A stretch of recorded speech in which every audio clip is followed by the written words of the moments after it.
Ideological कोalition means Congress एक सामाजिक और विचारात्मक गठबंधन के रूप में. You have already studied his history of how Congress evolved from its organs in 1885 as a pressure group of the newly educated professional and commercial class to the mass movement in the 20th century. This laid the base of the eventually transformation into a mass political party and the subsequent domination of the political system. Thus, the Congress began as a party dominated by the English-speaking upper caste, upper middle class, and urban elite. But even every civil disobedience movement it launched, it a social peace minded. It brought together diverse and groups whose instead were often conditionary. The peasant and the industrial, urban dwellers and villagers, worker and honor, middle, lower and upper classes and caste all around, all found space in the Congress, and gradually its leadership also expanded beyond the upper caste and upper class professional to agriculture-based leader with the rural and concurrently by the time of the independence. The Congress was transformed into the rainbow-like social coalition broadly and representing Indian diversity in terms of the class and caste, religion and language and various interests. Now, Congress एक सामाजिक और विचारात्मक गठबंधन के रूप में. अब हम पढ़ चुके हैं कि कांग्रेस का जो बर्थ है या इसको ऑर्गेनाइज 1885 में हुआ था. उस वक्त जो नए नए एजुकेटेड लोग थे या प्रोफेशनल लोग थे या कॉमर्शियल वर्क था, एक एक करके का एक हित समूह भर था. लेकिन 20th सेंचुरी में इसने एक आंदोलन का रूप धारण करा, एक जनरल आंदोलन बना और इसी वजह से कांग्रेस एक जनव्यापी एक पॉलिटिकल पार्टी के रूप में सामने आई. पॉलिटिकल सिस्टम में इसका प्रेशर कायम रहा. शुरू में कांग्रेस ने इंग्लिश स्पीकिंग जाति यानी कास्ट लिया या फिर हायर क्लास के लोगों को लिया. साथ में इसने जो अर्बन एरिया है इन लोगों का इसमें अधिक बोलबाला था. लेकिन कांग्रेस ने जब सिविल डिसओबीडेंसी जैसे आंदोलन चलाया तो उसका सामाजिक आधार या सोशल जो बेस था वो बढ़ गया और कांग्रेस ने परस्पर विरोधी हितों के कई समूह को एक साथ जोड़ा.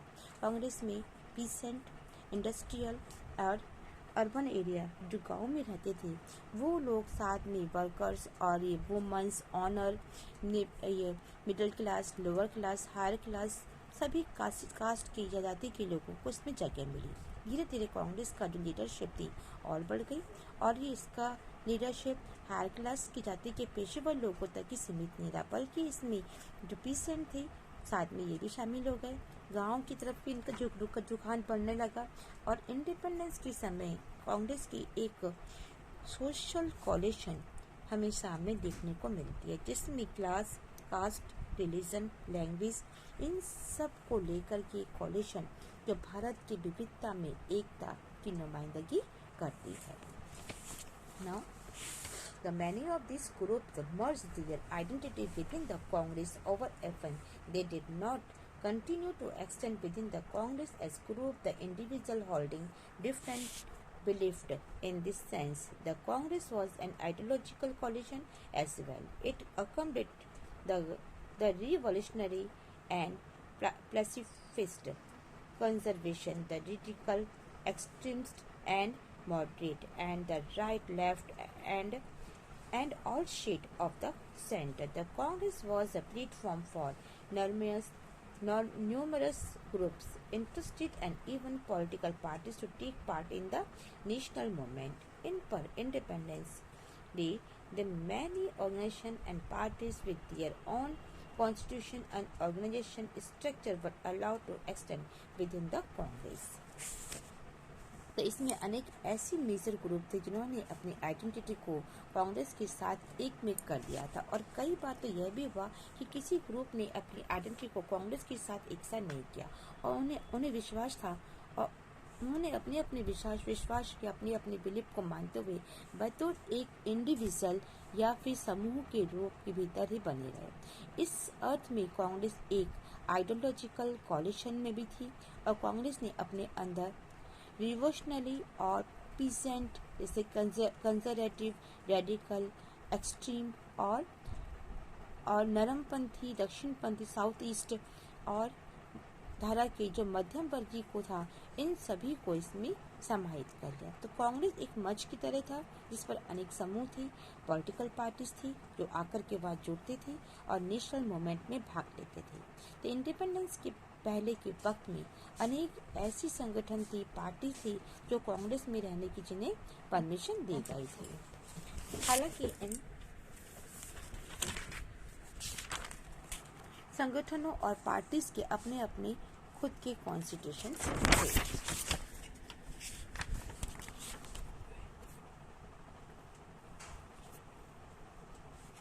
Some of these, like the Congress Specialist Party, later separated from the Congress and become opposition party. Despite difference regarding the method, specified program and the policies, the party managed to contain, if not resolve, defend and build a Congress. कि अनेक ऐसी party थी जो constitution में थी, इनका संगठन ढांचा भी अलग था। इनमें से कुछ जो कांग्रेस सोशलिस्ट पार्टी के थे बाद में कांग्रेस से अलग हो गए और उन्हें अपोजिशन पार्टी बनाई। एक खास पद्धति के अनुसार, एक प्रोग्राम के अनुसार या पॉलिसी को लेकर के इनमें मतभेद हो गया और कांग्रेस पार्टी इसे सुलझा नहीं पाई, बल्कि उन्होंने अपने आप में मिलाए रखने और एक आम सहमति कायम कर ली जाती थी। इस प्रकार से कांग्रेस पार्टी एक सुलझी हुई पार्टी के रूप में थी जिसमें सभी पार्टियां निकल करके एक अलग पार्टी के रूप में हमें दिखाई देती है।